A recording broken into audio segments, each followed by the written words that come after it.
Sir आपकी voice clear नहीं आ रही है। मेरी वॉइस क्लियर नहीं है? हाँ, इको आ रहा है। ठीक है, थोड़ी सा। अभी ठीक है? हाँ, Okay, okay. Okay, so let's look at a few of the concepts which we discussed before और फिर उसके बाद में अपन अपने नॉर्मल इस व्यवस्था पे चल पाते हैं. So the first thing which I wanted to speak about. Let me see.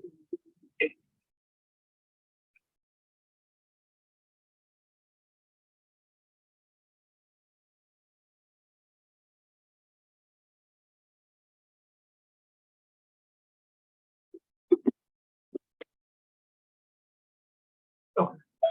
तो अपन देखते हैं पहले 12 भाव जो अपन ने शुरू में देखे थे. If we look at this कुंडली, I mean 1, 2, 3, 4, 5, 6, 7, 8, 9, 10, 11, 12. So we keep rotating anti-clockwise. पहला भाव it represents our own self, अपने स्वयं को. दूसरा भाव धन कुटुंब वाणी. तीसरा भाव पराक्रम छोटे भाई बहन. चौथा भाव माँ का भाव है, सुख का भाव है, आपके जमीन जायदाद का, पेरेंटल प्रॉपर्टीज का भाव है. पांचवा हाउस आपकी संतान, आपके पूर्व जन्म के पुण्य कर्म, आपकी planning, love affair, romance. Okay. छठा भाव रोग ऋण शत्रु. सातवां भाव आपका स्पाउस का भाव, आपके डेली वेजेस का, आपकी पार्टनरशिप का. आठवां भाव ऑब्स्टिकल्स, आपका ससुराल पक्ष और आपका आयु भाव कह सकते हो इसको. आपका सीक्रेट हिडन स्पिरिचुअल साइंसेस कह सकते हैं अपन इसको. नवा भाव भाग्य धर्म, आपका पिता का भाव. 10वां भाव आपका कर्म. 11वां भाव लाभ, आपके बड़े भाई बहन, आपकी फुलफिलमेंट ऑफ डिजायर. और 12वां भाव आ जाएगा आपका व्यय भाव, यानी खर्च भाव, मोक्ष भाव, मेडिटेशन, जेल यात्रा, हॉस्पिटल एक्सपेंसेस. ये सब आपके 12वें भाव से रिप्रेजेंट होंगे, है ना. Okay okay. ये अपने हैं 12 भाव. फिर उसके बाद में अपन नेक्स्ट देखी थी 12 राशियां, है ना. अब 12 राशियां इन 12 भावों में सब प्लेस होंगी. अभी कैसे आएंगी वो 12 राशियां, उनके स्वामी. ये आई वुड से सबसे जरूरी चीज है इसमें याद रखने के लिए एस्ट्रोलॉजी में. तो नो मैटर व्हाट, कैसा भी हो, एक बार अपने को शायद रचना काम करना पड़े तो वो करना है. तो how we count is 1, 2, 3, 4, 5, 6, 7 and 8. हमने ऐसा 8 तक लिख लिया, ठीक है. फिर पहले के अकॉर्डिंग आ जाएगा मेष. दूसरा का हो जाएगा वृष. तीसरे का हो जाएगा मिथुन. चौथे का कर्क. पांचवे का सिंह.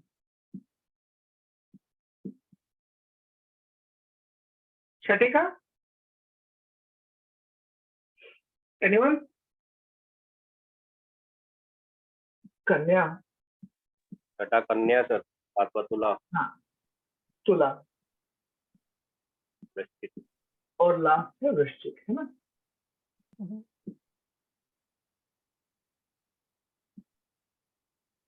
ठीक है. ये 8 हो गई. अब इनके लॉर्ड्स अपने को ध्यान रखने हैं. तो लॉर्ड्स को अपन कैसे ध्यान रखेंगे? कर्क जो है इसका होता है चंद्रमा, ठीक है. सिंह का हो गया सूर्य. और ये दोनों ही ओनली प्लैनेट्स हैं जिनकी सिर्फ एक एक राशि है ना. बाकी सब प्लैनेट्स की दो दो राशियां होती है ना. तो उसके बाद में अगर अपन देखें मिथुन और कन्या, ये दोनों आ जाएंगी बुध की. इनका स्वामी हो गया बुध. फिर उसके बाद में अगर अपन देखें वृष 2 और 7 नंबर, इसके स्वामी हो जाएंगे शुक्र.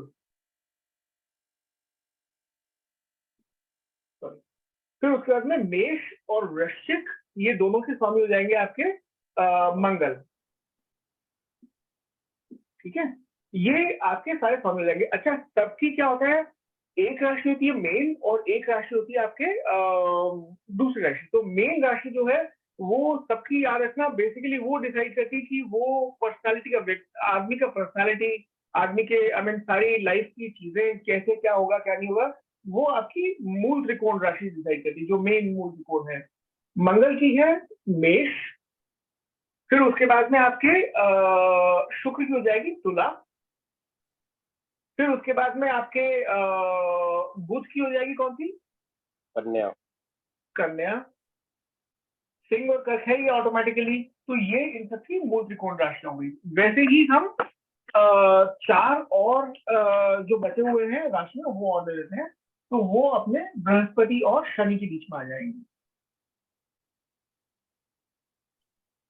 अपने को आने वाली क्लासेस में इन सब राशियों के बारे में, इन सब ग्रहों के बारे में और डिटेल्ड में जानना पड़ेगा। मतलब सबका कारक तत्व, सबके स्वभाव, सबकी आई मीन सारी व्यवस्था समझने के लिए we'll have to go little more in detail। But एक बार अपन बेसिक डेफिनेशन देख लें, एक बार बेसिक अपन सारा क्लॉक समझ ले कैसे चलती है, वो सब समझ में आएगा तो फिर एक एक चीज की गहराई में अपन उतरते जाएंगे। अब 9 का क्या हुआ आपका, धनु, मकर, कुंभ, मीन। ठीक है, ये आपकी चार हुई। अब इसमें ये दो राशि हो जाएंगी बृहस्पति की, जुपिटर, और ये दो राशियां आपकी हो जाएंगी सैटर्न, शनि। अब इसमें धनु जो है वो मूल त्रिकोण राशि हो जाएगी गुरु की, और कुंभ जो है वो सैटर्न की मूल त्रिकोण हो जाएगी, है ना। तो ये दिस इज हाउ ओवरऑल 12 राशि, 12 आपके भाव और 9 ग्रह ये सारे अपने काम करते हैं। अब अपन आ जाते हैं इन ग्रहों की थोड़ी सी और डिटेल्स में। अपन सबसे पहले समझते हैं उच्च नीच, है ना। अब इनकी प्लेसमेंट अलग अलग भावों में वो डिसाइड करेगा इनका उच्च और नीच। एक सिंपल सी अपन कुंडली बना लेते हैं। वैसे ही चैप्टर बहुत बाद में आना चाहिए, बट स्टिल मेरी कोशिश ये है कि एक बार क्या शुरू में ऑन अ हाई लेवल सब कंसेप्ट का थोड़ा थोड़ा आइडिया लग जाए, तो अपन आगे बढ़ने में अपने को आसानी हो जाए और ज्योतिष अपने लिए बहुत इंटरेस्टिंग हो जाए।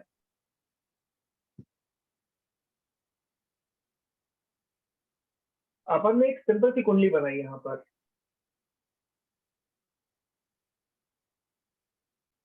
और ये अपन ने बनाई मेष लग्न की।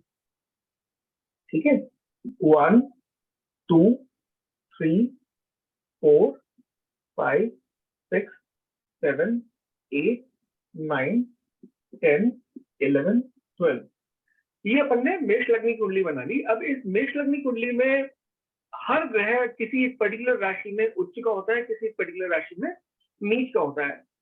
उच्च का ग्रह और वही ग्रह किसी और राशि में नीच हो जाना, उच्च का ग्रह होना मतलब it is bound to give you good impact, it is bound to give you good effect. नीच का हो जाना मतलब it will give you I mean bad effects in your life, but again that is not a rule, it is just a generic। बाद में उन ग्रहों के ऊपर बहुत सारे और I mean थ्योरीज अप्लाई होंगी, तो उसके बेस पर डिसाइड करेंगे कि वो अच्छा असर है, बुरा असर है, क्या है क्या नहीं है। बट ये चीज अपने को रखनी पड़ेगी शुरू में। सूर्य पहले हाउस में आपका उच्च का हो जाता है, सूर्य पहले हाउस में उच्च का होगा, फिर उसके बाद में आपका दूसरे हाउस में चंद्रमा, ये उच्च का हो जाएगा।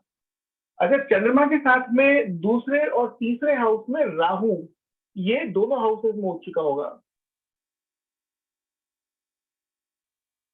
और राहु के एग्जैक्ट ऑपोजिट होता है केतु, केतु आपका 8th और 9th में उच्च का हो जाएगा। ठीक है, अभी राहु आपका 2 और 3 में होगा, मून सिर्फ 2 में होगा, केतु आपका 8 और 9 में उच्च का हो जाएगा, है ना। अभी उच्च का होने में, नीच का होने में क्या क्या आपकी लाइफ में इम्पैक्ट आ सकते हैं, क्या क्या अच्छी चीजें बुरी चीजें हो सकती है, वो अपन बाद में जाएंगे। चौथे में आपका बृहस्पति है ना, जुपिटर,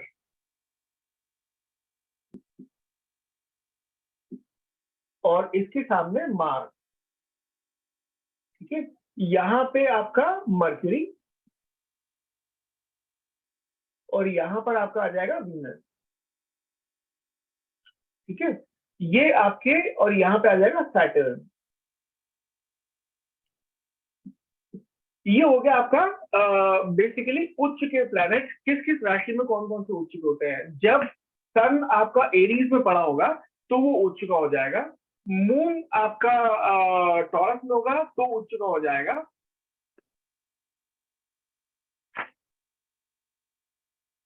है ना?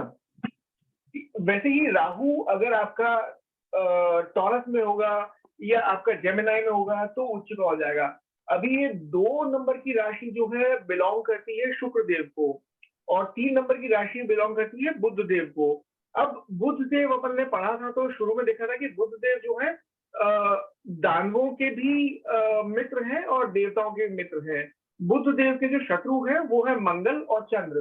तो बुध देव की राशि में राहु उच्च का हो जाता है, वैसे ही शुक्र देव की राशि में भी राहु उच्च का होता है। फिर उसके बाद में अपन गुरु पे आते हैं, तो गुरु जो है कर्क राशि में उच्च का हो जाता है। 5वें में कुछ भी नहीं है। 6ठे में मर्क्यूरी जो है बुध, ये उच्च का हो जाता है। छठी जो राशि है कन्या राशि। मर्क्यूरी अकेला ही एक ऐसा प्लैनेट है जो अपनी ही मूल त्रिकोण राशि में उच्च का होता है ना? ये 6 नंबर जो है इसी की मूल त्रिकोण राशि है और अपनी ही राशि में मर्क्यूरी उच्च का होता है। सैटर्न शनि जो है ये आपके 7 नंबर में यानी तुला में उच्च का होगा। केतु 8 और 9 में आपका वृश्चिक में और धनु में उच्च का होगा। मंगल जो है आपका मकर में उच्च का हो जाएगा। वैसे ही वीनस शुक्र जो है आपके मीन राशि में उच्च का हो जाएगा। ये अपन ने देखे उच्च के ग्रह सारे। अब अगर अपने को देखना है कि नीच के कहाँ पे होते हैं, तो इसके 2 तरीके हैं। या तो इनकी पोजीशन अपन इंटरचेंज कर दें, सन को उठा के 7 में ले आए, सैटर्न को उठा के 1 में ले आए, या फिर अपन ये गिनती यहाँ पे 1 की जगह 7 से चालू कर दें। और अगर इसको 7 से चालू कर देंगे अपन, सर 11वें भाव खाली रह गया अभी। में 11 खाली रहेगा तो प्लैनेट खत्म हो गया ना अपने।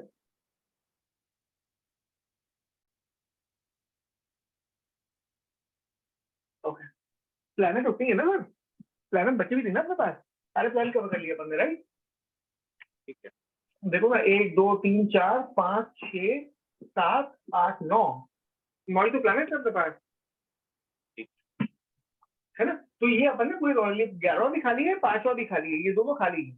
इनमें कोई भी प्लैनेट उच्च का नहीं होगा, कोई भी प्लैनेट नीच का नहीं होगा। तो अगर अपन यहाँ पे इसकी गिनती को 7 से चालू कर लेते हैं, तो इन दैट केस क्या होगा कि ये हो जाएगा 7 के बाद में ये 8, ये 9, यहाँ पे हो जाएगा 10।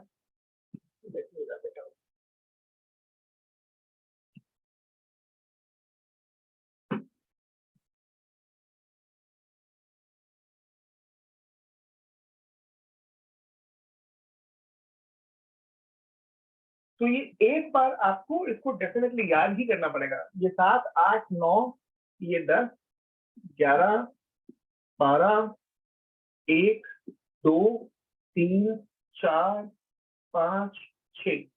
अब यही सारे प्लैनेट उन्हीं जगहों पे हैं, बस 6 ऐड हो गया इनके उच्च की राशि में और ये सब नीच के हो गए। सूर्य 7 नंबर की राशि में नीच का होगा, राहु 8 और 9 में नीच का हो जाएगा, चंद्रमा भी वृश्चिक में नीच का हो जाएगा, जुपिटर आपका मकर में नीच का हो जाएगा, बुध जो है आपका मीन में नीच का हो जाएगा, शनि जो है आपके मेष में नीच का हो जाएगा, केतु जो है 2 और 3 मतलब आपके मिथुन में और वृष में दोनों में नीचे रहेगा, मंगल कर्क में नीचे हो जाएगा, फिर उसके बाद में वीनस जो है आपके 6ठे में नीचे हो जाएगा। तो इस हिसाब से ये पूरी आपके कौन सा ग्रह किस राशि में जाने के बाद में उच्च का होता है और कौन सा ग्रह किस राशि में जाने के बाद में नीच का होता है, ये आपके सारे उच्च और नीच की आपकी सारी कैलकुलेशन है। ये अपने को एक बार हर हाल में याद ही करना पड़ेगा और एक बार रटने के बाद में अगर आप 2 बार भी देख लोगे ना सुबह शाम को, तो दूसरे दिन तो आपको ऑटोमेटिकली याद हो जाएगा। सिंपल सी है, शनि के सामने सन के सामने शनि है, जुपिटर के सामने मार्स है, मरकरी के सामने वीनस है, राहु के सामने केतु तो हमेशा होता ही है, और मून यहाँ पे द्वितीय भाव में आ जाएगा।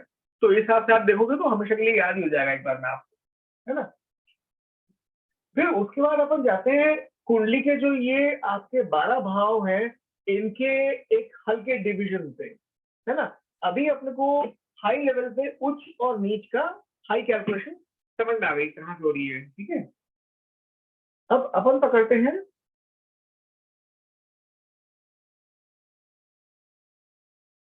ये अपन ने बनाई एक मेष लग्न की कुंडली,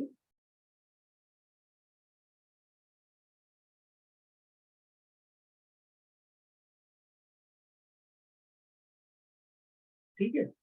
1 2 3 4 5 6 7 8 9 10 11 12, ठीक है। अब इसमें अक्सर आप बोलते सुनते होंगे लोगों को कि यार केंद्र में बैठा है या त्रिकोण में बैठा है या त्रिक में बैठा है या आपके उपाच्य में बैठा है ना। तो ये इसमें जो 4 बीच के घर हैं ये आपके केंद्र कहलाते हैं। 1 4 7 और 10, ये चारों भाग केंद्र कहे जाते हैं। 1 5 और 9 ये आपके त्रिकोण कहे जाते हैं, है ना। त्रिकोण अपन बहुत जगह बहुत बार सुनते कि यार आई मीन कोई भी हाल में त्रिकोण धारण कर लो, हर कई किताबों में लिखा मिलेगा आपको ज्योतिष की कि त्रिकोण धारण कर लो, या त्रिकोण धारण करना मतलब नॉर्मली शुभ होता है। फिर उसके बाद में आता है आपके त्रिक भाव। त्रिक भाव मतलब 6 8 और 12। त्रिक भाव को अच्छा नहीं कहा जाता जनरली। त्रिक भाव मतलब छठा आपका रोग ऋण शत्रु है, 8वां आपका ऑब्स्टिकल्स है, 12वां खर्च भाव है। तो इन भावों को अच्छा नहीं कहा जाता। 6 8 12 यूजुअली खराब ही होते हैं ये, है ना। और त्रिकोण भाव ये आपका स्वयं का है, ये आपका संतान का, बुद्धि का है, ये आपका धर्म का है, आपका भाग्य का है। तो ये तीनों यूजुअली अच्छे होते हैं त्रिकोण। बट अगेन ये अपन अभी एक जेनरिक, बहुत जनरल थ्योरी पढ़ रहे हैं। लेटर स्टेजेस पे जब अपन डिटेल्स जाएंगे, ग्रहों की प्लेसमेंट कहाँ कहाँ पे हो रही है, ग्रहों की प्लेसमेंट कौन कौन सी राशियां हैं, कौन कौन सा क्या है, उसके ऊपर पे कई चीजें उल्टी भी हो जाएंगी। But on a high level अपन कुंडली के बिगिन में है। तो 1 4 7 और 10 ये हो गए आपके केंद्र। 1 5 9 ये हो गया आपका त्रिकोण। 6 8 12 ये हो गया आपका त्रिक स्थान। फिर उसके बाद उपाच्य या त्रिशदाया बोल सकते हो आप उसको। तीसरा, छठा और 11वां ये आपके त्रिशदाया स्थान है। मतलब अगर अपन देखें तो आई वुड से काम, क्रोध और लोभ ये 3 चीजें इंसान का सबसे बड़ा दुश्मन होता है, राइट। यहाँ पर आपकी कामनाएं जगती है सारी, यहाँ पर क्रोध आ रहा है आपका सारा, यहाँ पर आपकी डिजायर्स का भाव है, तो लोभ यहाँ पे सारा आ रहा है ना। लाभ का भाव भी यही है। तो ये 3 भाव भी जो है आपके तृष्णाय भाव कह सकते हो आप इसको, या उपाच्य भाव कह सकते हो आप इसको। तो on a high level we saw this. अभी एक चीज हमेशा याद रखनी है कि कोई भी चीज अच्छी नहीं है और कोई भी चीज बुरी नहीं है। हर हाल में चीजें अलग अलग थ्योरीज लगने पे अलग अलग बदलती है। Okay okay. अब जैसे अपन इस कुंडली में लें, इसमें सूर्य किस घर का मालिक है? 5वें घर का, राइट। 5वीं राशि सूर्य की है, लियो, सिंह राशि। अभी इसकी बजाय अगर सूर्य का प्लेसमेंट यहां पर हो जाता है तो क्या होगा? सूर्य नीच का हो जाएगा। अभी अगर सूर्य नीच का हो गया तो उस केस में अगर आप यूजुअली त्रिकोण के हिसाब से कोई रत्न वगैरह पहन लेते हो, तो आपने सूर्य का रत्न है तो आपने उसकी नीचता को और बढ़ा लिया। किसी भी नीचता में गए हुए प्लैनेट का कोई अपने को रत्न नहीं पहनना है। अपने को रेमेडीज अपन बाद में आएंगे कि अपन को क्या रेमेडीज करनी क्या नहीं करनी है। बट सूर्य यहाँ पे अब आपका मारक ग्रह हो गया। कारक और मारक की डिटेल्स में अपन लेटर चैप्टर में जाएंगे, किस कुंडली में या किस राशि में कौन से कारक या मारक होते हैं। पर अगर यहाँ पर सिंपल अब तक की आज की थ्योरीज में से अपन देखें तो ये आपकी मेष लग्न कुंडली है, नॉर्मल जैसे नंबरिंग होनी चाहिए वैसे है। 5वें भाव का स्वामी आपका सूर्य होता है, 5वीं राशि का स्वामी। तो वो आके बैठ गया 7 में। जहां 7 नंबर है, अपन ने अभी अभी सीखा कि 7 नंबर में सूर्य नीच का हो जाएगा। अब सूर्य नीच का होगा तो यहाँ पे क्या क्या होगा? कोई भी घर बुरा करता है जहां वो बैठता है, जहां उसकी दृष्टि होती है ना, और जिस घर का स्वामी होता है, ये स्वामी है पांचवें भाव का, मतलब संतान भाव का, आपकी बुद्धि भाव का। तो ये यहाँ संतान भाव को नुकसान करेगा। ये भाव है पत्नी भाव का, तो ये पत्नी भाव को नुकसान करेगा। आपकी पार्टनरशिप, आपकी डेली वेजेस, आपके स्पाउस, इन सब में ये प्रॉब्लम करेगा। इसकी सातवीं दृष्टि पड़ेगी आपके स्वयं के ऊपर, तो ये आपके स्वयं को भी दिक्कत देगा। तो इस कुंडली में इसकी त्रिकोण का मालिक है, लेकिन इसकी प्लेसमेंट ने काम खराब कर दिया सारा, और ये कारक होते हुए ग्रह ये मारक बन गया आपका, है ना। ये क्लियर है, ये हमें पर्टिकुलर कंसेप्ट। एक दो एग्जाम्पल और ले अपन। एक ये चीज याद रखने की और है, हमेशा आपको ये बहुत काम आएगी। सूर्य जब भी नीच का होगा किसी भी इंसान का, तो ये मान के चलना, या हमें ये तो कैलकुलेशन अगर अपन पढ़ेंगे आगे कि कैसे अपन ज्योतिष की कैलकुलेशन करते हैं, तो उसमें आ जाएगा आपको। जिस भी इंसान का सूर्य नीच का है वो इंसान कार्तिक मास में जन्म हुआ है, क्योंकि कार्तिक मास ही ऐसा मास है जब उस वक्त पे ये नीच की राशि में होता है सूर्य, है ना। तो सिर्फ उसका कार्तिक मास का जन्म है और सूर्य नीच का है वहां पर, तो वहां पे अपने को उसकी रेमेडीज में कभी भी मानक नहीं पिनवाना है, रादर अपने को उसकी सूर्य को जल चढ़ाना है, कार्तिक की हमें पूजा करवानी है, तो सूर्य को शांत करना है अपने को। बट ये अपन again will go to these concept on later stage, ठीक है। अभी सपोजिंग ये सूर्य को अपन यहां से हटाते हैं, इस कुंडली में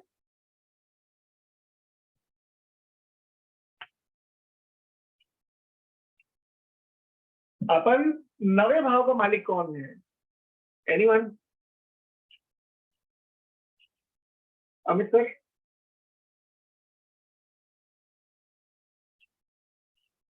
मेरी आवाज आ रही है? याद नहीं है, देख रहा हूँ। हाँ देखो, 9 राशि का मालिक कौन हुआ? 9 का मालिक हुआ जुपिटर, है ना। 9 और 12 का मालिक जो है ना जुपिटर होता है अपना, अपन ने उसको देखा था राशि कैलकुलेशन को, राइट। तो 9 का मालिक है जुपिटर। अभी जुपिटर को अपन ने यहाँ पे प्लेस कर दिया सपोजिंग, ठीक है। अगर जुपिटर को अपन ने 10वें भाव में प्लेस कर दिया, तो अभी भी अपन ने ऊंच और नीच में देखा कि 10 नंबर की राशि में आते ही, मतलब हमें मकर राशि में आते ही जुपिटर नीच का हो जाएगा। अब जुपिटर अगर नीच का हो जाएगा तो डेफिनेटली आपको अच्छा असर नहीं देगा, डेफिनेटली वहां पे खराब असर ही देगा आप लोगों को जुपिटर, है ना। और जुपिटर की हमें दृष्टि होती है 5, 7, 9, तो अगर यहाँ पर खराब असर दे रहा है आप लोगों को, तो पहले तो इसने कर्म भाव को आपको खराब किया, 3, 4, 5, फिर उसके बाद में आपके कुटुंब भाव को खराब किया, 6, 7, फिर उसके बाद में आपने उसने उसने आपको सुख भाव को खराब किया, है ना, 8 और 9 फिर छठे भाव को। तो इसने कई जगह पे खराब कर दिया। वही जो प्लैनेट आपके भाग्य भाव का मालिक था, जिससे आपका भाग्य बन सकता था, उसकी गलत प्लेसमेंट ने बहुत कुछ आपकी कुंडली में डिस्टर्ब कर दिया, है ना। और वही अगर सपोजिंग से खैर इसमें तो कॉम्बिनेशन लगाएगा, पर अगर आपके खराब भाव का मालिक भी है और वो आपका जाके उच्च का होके बैठ गया, तो वो ऑटोमेटिकली अच्छे रिजल्ट देने के लिए बाध्य हो जाएगा आपके, है ना।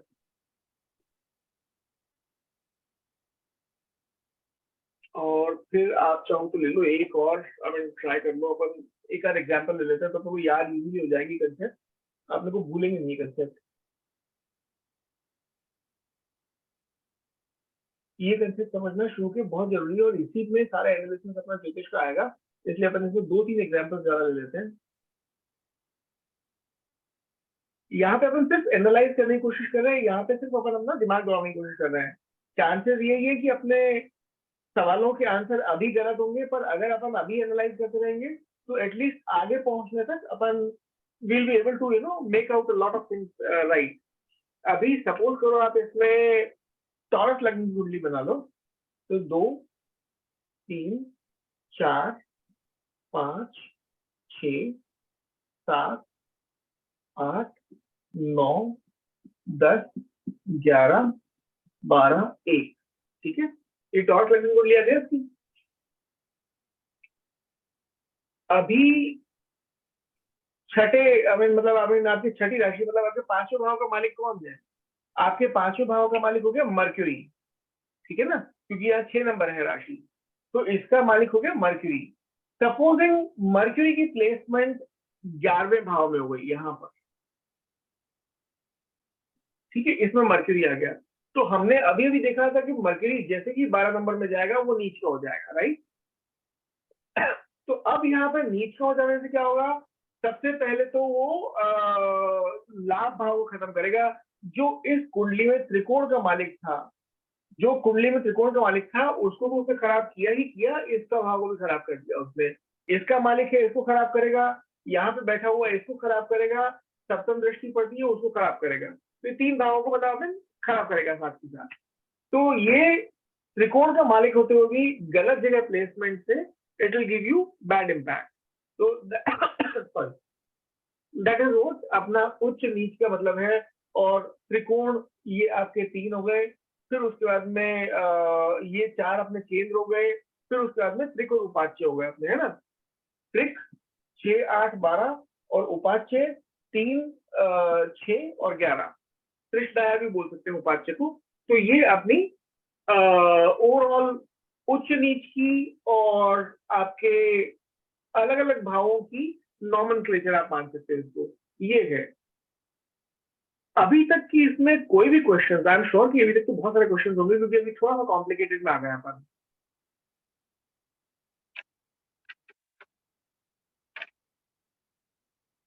समझना पड़ेगा सर पहले एक बार सारा। हाँ हाँ हाँ हाँ, इसको डेफिनेटली आपको ये पर्टिकुलर वीडियो को 2-3 बार देखना पड़ेगा क्योंकि यहीं से सारी मैथ्स आपकी चालू होगी। अभी तक तो क्या अपन बहुत इजी पोर्शन पे थे, अब थोड़ा सा कॉम्प्लिकेटेड पोर्शन पे है। बट इसमें आपको सिंपल सा याद रखना है। एक बार आप याद रख लोगे ना, फिर उसके बाद में सारी चीजें बहुत आराम से और बहुत इजीली हो जाएंगी आपके लिए, मतलब कहीं मुश्किल बचेगी नहीं आपके लिए। एक और मैंने छोटी सी यूटिलिटी बनाई थी एक्सेल में, तो मैं वो आपके साथ शेयर कर देता हूँ, वो दिखाई देता हूँ आपको एक्चुअली। तो वो मैं आपको व्हाट्सएप पे पोस्ट भी कर दूंगा, तो that will make the things very easy for you. Let me bring that up.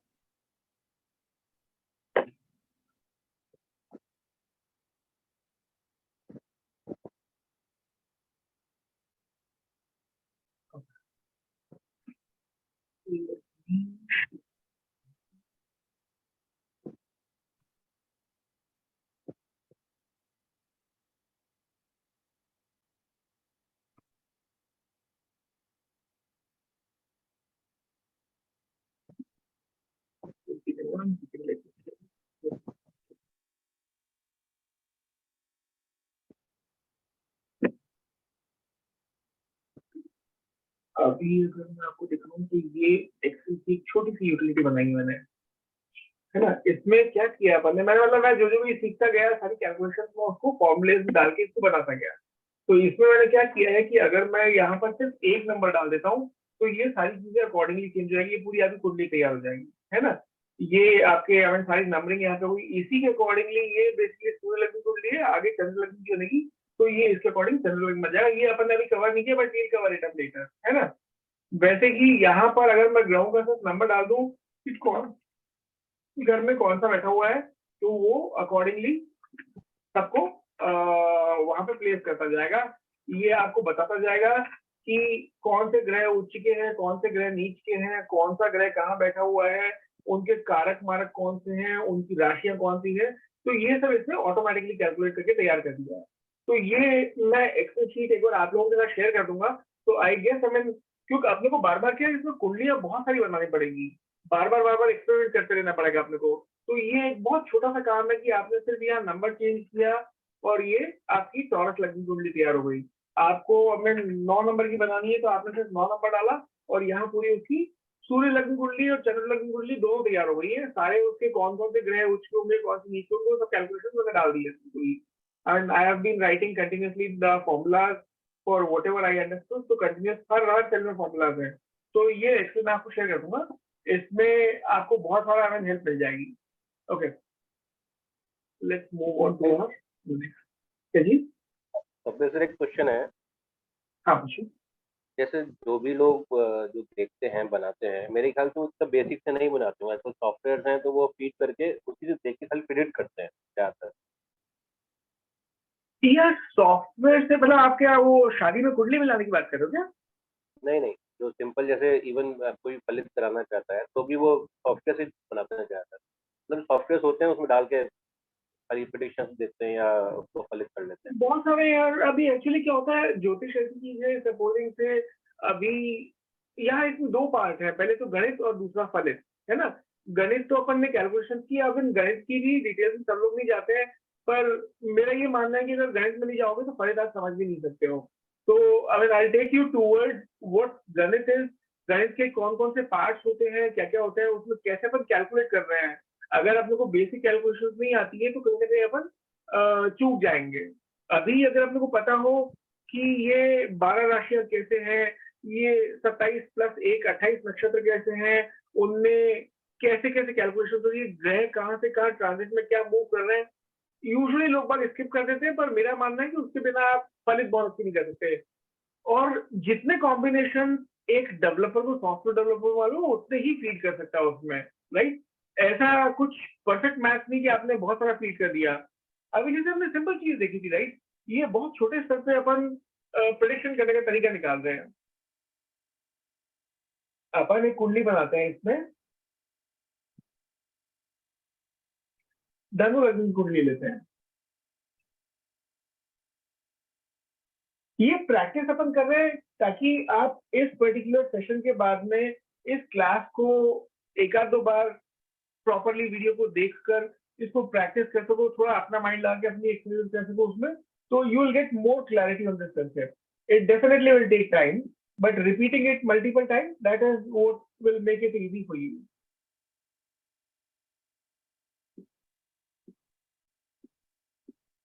ठीक है, ये आपके धनु लग्न कुंडली है। ठीक है, अभी मंगल मालिक तो वैसे त्रिकोण का है, यहाँ का मालिक है, मतलब गुरु की बृहस्पति लग्न कुंडली है, बृहस्पति ने अपने मित्र देव ग्रह को मंगल को एक अच्छी जगह दी त्रिकोण में, पर मंगल उठ के चला गया आपका ऑब्स्टिकल्स के भाव में, है ना। अभी ऑब्स्टिकल्स के भाव में चला गया, यहाँ पे आपका आ गया मार्स।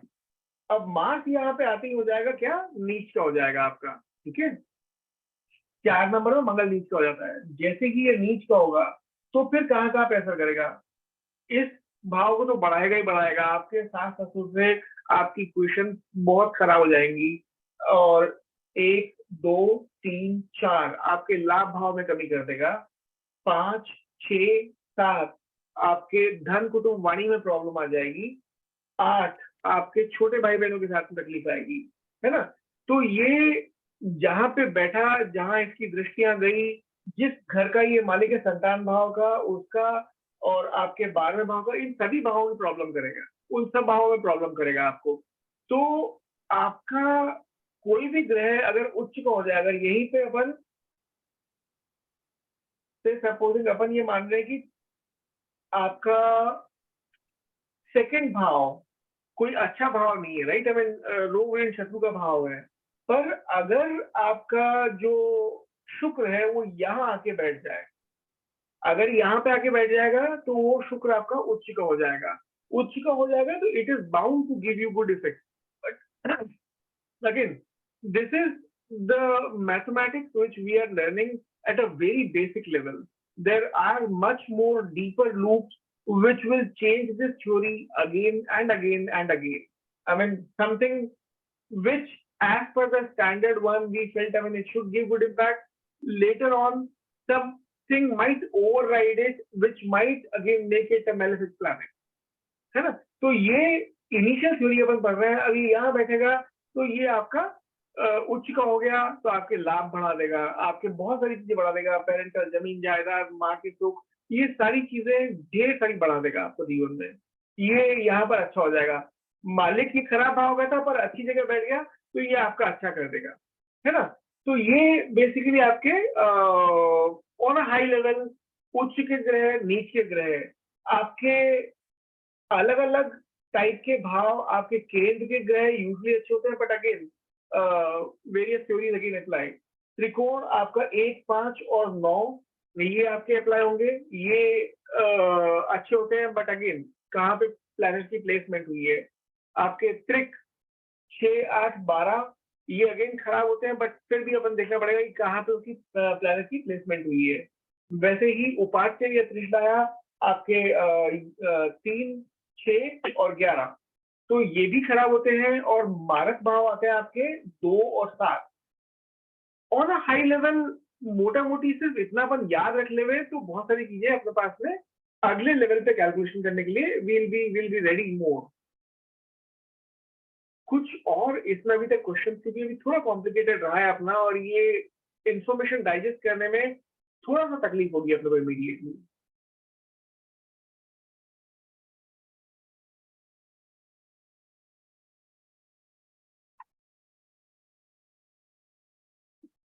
और एक बेसिक चीजें तो याद रखनी जरूरी है कि अच्छी राशि का जो मालिक प्लैनेट है, अगर वो अच्छी जगह बैठेगा तो ही अच्छे फल देगा। अगर अच्छी राशि का जो मालिक है वो गलत जगह बैठ जाएगा तो वो गलत फल देगा, है ना। बुरा प्लैनेट आपके कुंडली में कभी भी अच्छा फल नहीं देगा, वो बुरा फल ही देगा, वो चाहे कहीं भी बैठ जाए।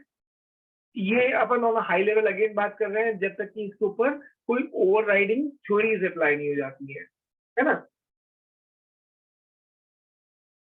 ये एक ऑन हाई लेवल है सर, इसमें कोई क्वेश्चन हो तो आप पूछ सकते हो, या अभी तक के कोई भी क्वेश्चन हो तो अपन पूछ सकते हैं। तो मैंने इसलिए आज ज्यादा रखा नहीं जानबूझ के, क्योंकि ये इंफॉर्मेशन थोड़ी सी कॉम्प्लिकेटेड है डाइजेस्ट करने के लिए आपके लिए, इसमें थोड़ा सा आपको वक्त देखना लगेगा।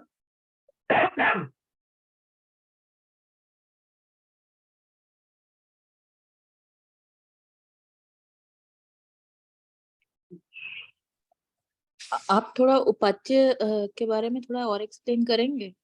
वो बहुत कंफ्यूजिंग। हाँ, उपाच्य क्या है? अभी फिलहाल कैसे? थोड़ा सा रखने का अपन ज्यादा रखो, और थोड़े दिन बाद में अपन इसकी डिटेल्स में एक एक भाव की बहुत डिटेल्स में जाना पड़ेगा, फिर भी अपन बताते हैं। अभी आप केंद्र में ले लो, केंद्र के जो ग्रह हैं आपके पहला, चौथा, 7वां और 10वां, 1, 4, 7 और 10, ये 4 भाव है आपके केंद्र के, ठीक है। फिर उसके बाद में त्रिकोण ले लो आप,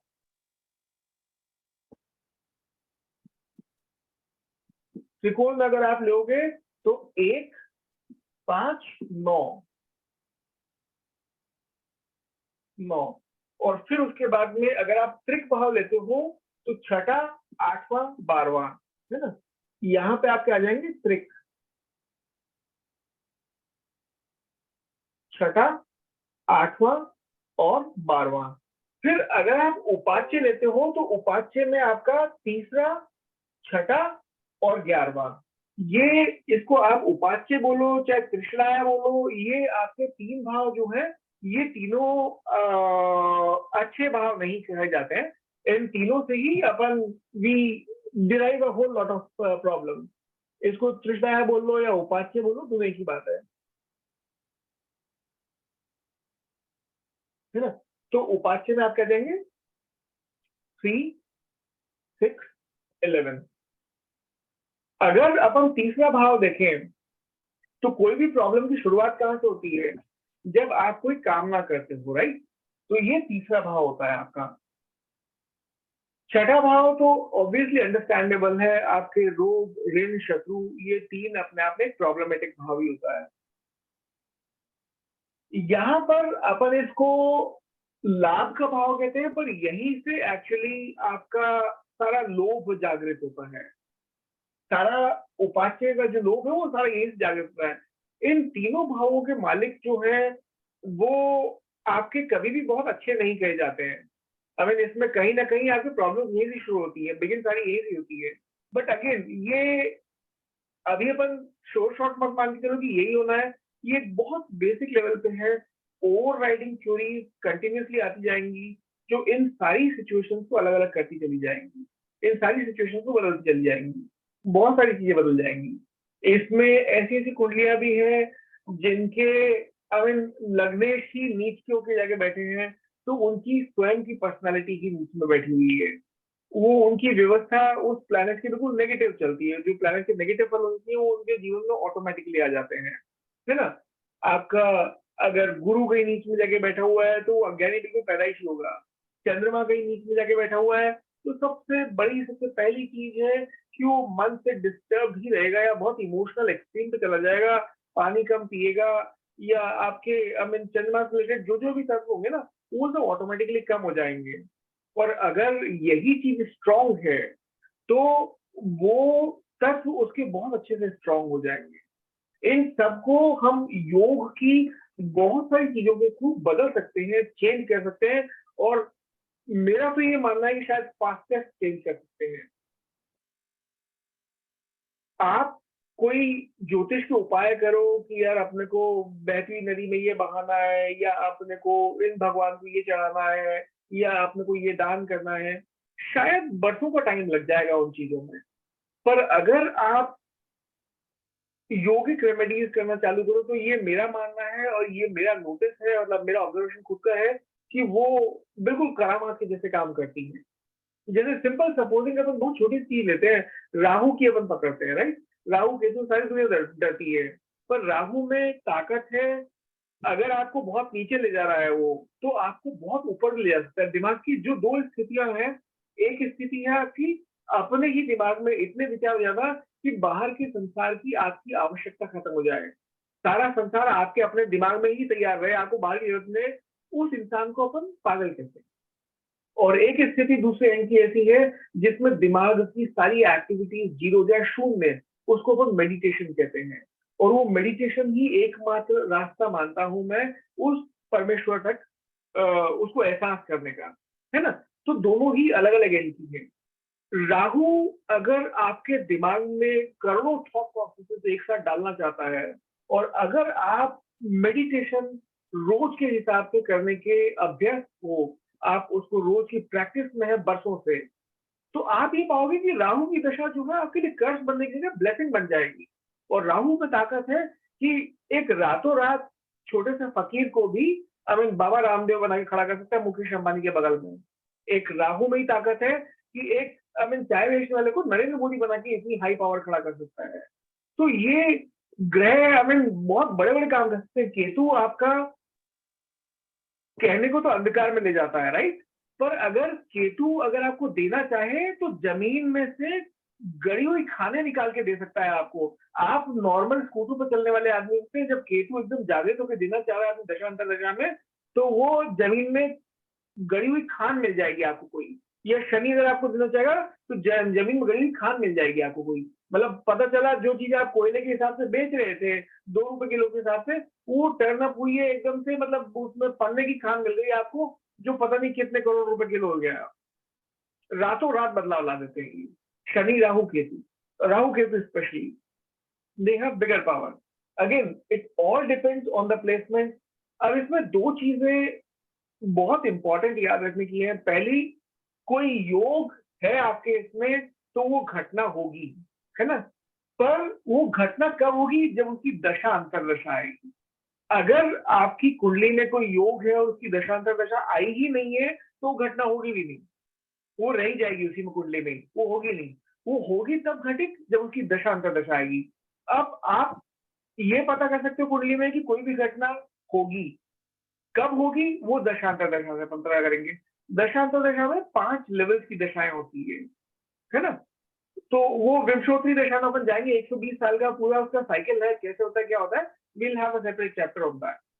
But for now I would say just remember this, reconcile it। अपनी जो सेकंड क्लास छूट गई थी उसके लिए मेरे को वीडियो बनाना है, मैं जरा खुद ही बिजी रहा तो मैं बना नहीं पाया, but I mean I will try to make it tomorrow और day after at least. This week मैं पिछले जो क्लास में 2 वीडियो में डिवाइड करके उसको अपलोड करूंगा मैं, and I will upload this video right immediately after this.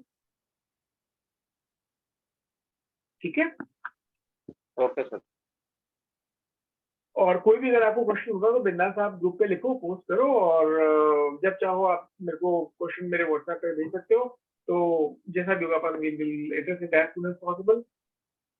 Thank you sir. ठीक है, प्लेजर इज एब्सोल्युटली माइन। सेवानोपस्थित आपकी।